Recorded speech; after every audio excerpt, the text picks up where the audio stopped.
നിങ്ങളുടെ PC അല്ലെങ്കിൽ laptop ഇതുപോലെ തന്നെയാണ് ഇപ്പോഴും. എന്നാൽ അത് കൊണ്ടുപോയി കളയാൻ വരട്ടെ.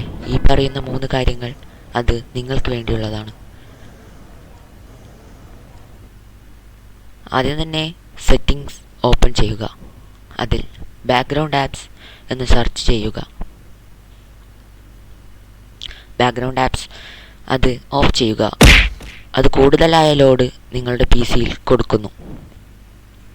ഇനി ഗെയിം മോഡ് എന്ന് സെർച്ച് ചെയ്യുക.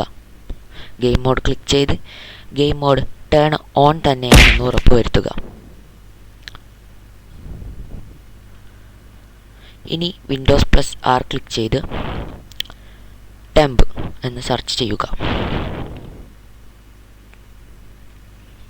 സെർച്ച് ചെയ്തതിന് ശേഷം അതെല്ലാം സെലക്ട് ചെയ്ത് ഡിലീറ്റ് ചെയ്യുക. അടുത്തതായി വീണ്ടും Windows+R തന്നെ ക്ലിക്ക് ചെയ്ത് %temp% എന്ന് സെർച്ച് ചെയ്യുക. ആ വരുന്ന സ്ക്രീനിൽ നിങ്ങൾ Ctrl+A ക്ലിക്ക് ചെയ്ത് എല്ലാം ഡിലീറ്റ് ചെയ്യുക. അതും ബാക്ക് അടിച്ചതിന് ശേഷം നിങ്ങൾ prefetch എന്ന് സെർച്ച് ചെയ്യുക.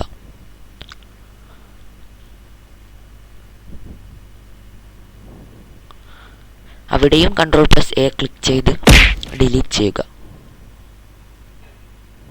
അപ്പോൾ subscribe for more videos like this.